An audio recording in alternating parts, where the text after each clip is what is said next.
देखिए क्वेश्चन है आपका, पूंजी संरचना और लीवरेज निर्णय किसके दायरे में आते हैं। देखिए ये पूंजी संरचना और लीवरेज निर्णय जो होते हैं वो एक निर्णयन की शब्द में आते हैं, ठीक है। लेकिन किससे निर्णय होते हैं, ये होते हैं पूंजी से रिलेटेड हो गया, ठीक है, लीवरेज हो गया, दोनों चीजें ये फाइनेंस से रिलेटेड होती है। किससे रिलेटेड होती है, फाइनेंस से रिलेटेड, ठीक है।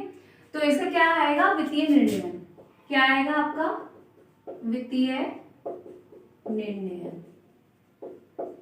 ठीक। किसके किसके दायरे में आती है, वित्तीय निर्णय के दायरे में, ठीक है, फाइनेंस से रिलेटेड, ठीक है। अब बोल रहे हैं एनबीपी तथा आईआरआर के अनुसार पूंजीगत बजटन में परियोजना श्रेणीकरण संबंधित विरोध किस कारण उत्पन्न होता है।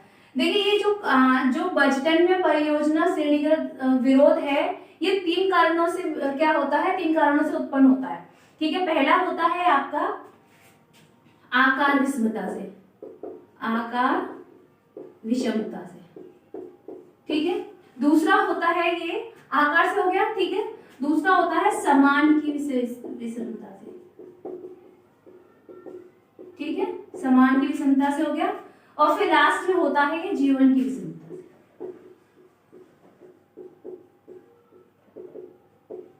मतलब अलग होने के तरीके से, ठीक है, आकार का अलग होना, समान का अलग होना, समान मतलब कोई भी चीज का बराबर होने के अलग होना, ठीक है, और एक जीवन का अलग होना, ठीक है। इन तीनों चीजों से ही क्या होता है, बजटन परियोजना श्रेणीगत में विरोध उत्पन्न होता है, ठीक है। अब हो रहा है अति पूंजीकरण, मतलब एक्स्ट्रा, ठीक है, ओवर पूंजीकरण हो रहा है आपका, ओवर कैपिटलाइजेशन का क्या परिणाम होता है। तो देखिए इसका परिणाम होता है आपका, ये क्या करता है आपका समुदाय के साधनों का दुरुपयोग करता है। क्या करता है, समुदाय के साधनों का दुरुपयोग, ओवर हो गया तो दुरुपयोग करता है, ठीक है, समुदाय के साधनों का दुरुपयोग, ठीक है। अब बोल रहे हैं अर्जन प्रतिफल अनुपात, ठीक है, प्रति अंश आय, मतलब प्रति अंश आय तथा किसके बीच संबंध दर्शाता है, मतलब दो लोगों के बीच संबंध दर्शाता है, किस किस के बीच, या तो प्रति अंश आय, और दूसरा होता है आपका समता अंश की संख्या। क्या होता है, समता अंश की संख्या, इन दोनों के बीच संबंध बताता है, ठीक है। देखिए अब है आपका परिचालन निष्पादन का सर्वश्रेष्ठ मापन प्रत्यय की दर किस पर होती है। देखिए परिचालन मतलब ऑपरेटिंग, ठीक है, ऑपरेटिंग चीजों का सर्वश्रेष्ठ मापन क्या है, तो क्या किस पर निकलती है, प्रत्यय की दर। देखिए प्रत्यय की दर भी किस पे निकलती है, और वो परिचालन के लिए भी इंपॉर्टेंट होती है, तो वो निकलती है आपकी शुद्ध विनियोजित पूंजी पर। किस पर निकलती है, शुद्ध विनियोजित, मतलब जो आप इन्वेस्ट कर रहे हैं उस पर, ठीक है, शुद्ध विनियोजित पूंजी पर, ठीक है। अब बोल रहे हैं तरलता अनुपातों का प्रयोग कब किया जाता है। देखिए तरलता अनुपात मतलब होते हैं जल्दी वाले, मतलब तीर हो, जो जल्दी से हो जाते हैं, तीर हो जाते हैं ना। तो तरलता अनुपात का कब किस पर निकलता है, फर्म की अल्पावधि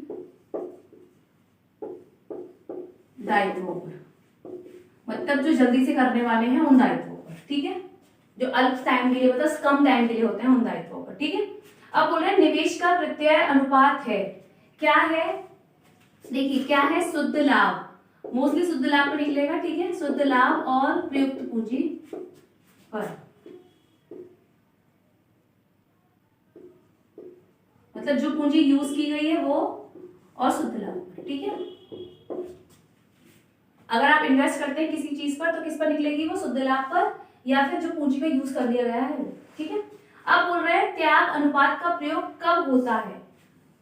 त्याग अनुपात का प्रयोग कब होता है, किसी भी चीज को त्यागते हैं आप, त्याग वाले रेशो को, तो आप क्या करेंगे, सेक्रीफाइस रेशो का मतलब होता है आपका ये एक ही कंडीशन में होता है, लाभ के विभाजन के परिवर्तन होने पर, मतलब लाभ के विभाजन के परिवर्तन होने पर, मतलब लाभ को बांटने पर, ठीक है, लाभ के बांटने में कोई भी परिवर्तन हो रहा है, उस परिवर्तन पर त्याग अनुपात का प्रयोग किया जाता है, ठीक है।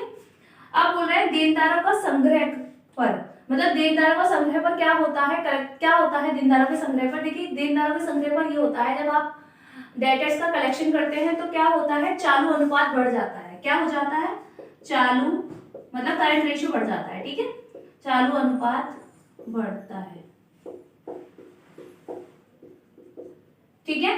देखिए क्वेश्चन है आपका, चालू अनुपात का आदर्श स्तर कहेंगे। देखिए इनके ना जो अनुपात होते हैं उनके स्तर होते हैं इंपॉर्टेंट, ठीक है। तो चालू अनुपात का स्तर है आपका 2:1। जैसे ये मान के चलिए क्वेश्चन में आपका निकालने के लिए बोला जाए चालू अनुपात को, तो आपका अगर कुछ भी चीज सॉल्यूशन यहाँ दे रखी है, लायबिलिटी नहीं दे रखी है, एसेट नहीं दे रखी है, फिर भी बोला जा रहा है, तो ध्यान रखिएगा इसका, ये मान के चलेंगे आप 2:1, ठीक है। इसका आदर्श स्तर क्या होता है, ज्यादातर ये क्या निकलता है, 2:1 ही निकलता है, ठीक है। अब देखिए क्या बोल रहे हैं, अनुपात जितना ही ऊंचा है उतना ही अनुकूल होता है, यह लागू नहीं होता। देखिए ये सब चीजों में लागू होता है, मतलब अनुपात जितना ऊंचा होगा उतना ही अनुकूल होगा, ठीक है, उतना ही बेटर होगा, ये सब चीजों में होता है। लेकिन ये ऑपरेटिंग मतलब ऑपरेटिंग रेशो में इंक्लूड नहीं होता, मतलब संचालक अनुपात में, ठीक है, क्योंकि ये खर्चे का होता है इसलिए ये इसमें इंक्लूड नहीं होता, ठीक है, ऑपरेटिंग में यूज नहीं होता। अब बोला है किस अनुपात की गणना समय से की जाती है। देखिए एक अनुपात की गणना समय से की जाती है, वो होता है आपका क्रियाशीलता अनुपात, मतलब जो क्या हो रहा है, रेगुलर चल रहा है, ठीक है। अब बोल रहा है एक अवयव एक में परिवर्तित किया जा सकता है, तो बस एक ही चीज में परिवर्तित किया जा सकता है, ये एक खर्चा होता है एक प्रकार का, ठीक है। तो ये एक ही वित्तीय स्थिति अनुपात में, मतलब किसको कैलकुलेट करता है, वित्तीय स्थिति अनुपात को, ठीक है। अब बोल रहे हैं लाभ वह इंजन है जो व्यवसायिक उपकरण मतलब व्यवसायिक क्रियाओं को गति प्रदान करता है, ठीक है। ये किसके शब्द है, ये बोला गया था लॉर्ड किन्स के द्वारा, किसके द्वारा, लॉर्ड किन्स के द्वारा, ठीक है। देखिए क्या बोल रहे हैं कि प्राप्य आवर्त किसे कहते हैं। देखिए प्राप्य और देनदार दोनों एक ही होते हैं, तो देनदार आवर्त अनुपात को, ठीक है। अब बोल रहे हैं चालू अनुपातों में किसके द्वारा वृद्धि होती है, किसके द्वारा वृद्धि होती है। देखिए चालू अनुपात में वृद्धि हो जाती है पुरानी मशीनों की नगद बिक्री द्वारा, ठीक है, कैश इंक्लूड हो जाता है इसमें इसलिए, ठीक है, पुरानी मशीनों की नगद बिक्री द्वारा,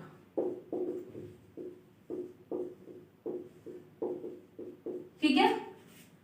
अब बोल रहे हैं पूंजी निवेश पर ऊंची प्रत्याय दर का क्या अर्थ है, तो क्या अर्थ है इसका, क्या अर्थ है इसका, पूंजी निवेश पर ऊंची प्रत्याय दर का क्या अर्थ है, तो इसका अर्थ है कुल कोषों पर, क्या है इसका, कुल कोषों पर पूंजी निवेश पर ऊंची प्रत्याय दर का क्या अर्थ है, तो कुल कोषों का उपयोग प्रभावी ढंग से करना, प्रभावी ढंग से करना, ठीक है। क्या है पूंजी निवेश का ऊंची प्रत्याय दर का अर्थ क्या है, ऊंची का मतलब ऊंचा बढ़ना, उसका क्या है, कुल कोषों का मतलब फंडों का उपयोग प्रभावी ढंग से अच्छे तरीके से करना, ठीक है। तो आज की क्लास हम यहीं पे खत्म होते करते हैं, आपके इंपॉर्टेंट क्वेश्चन खत्म हो चुके हैं इस चैप्टर के, आज की क्लास हम यहीं पे खत्म करते हैं, कल हम फिर मिलेंगे नए चैप्टर के साथ।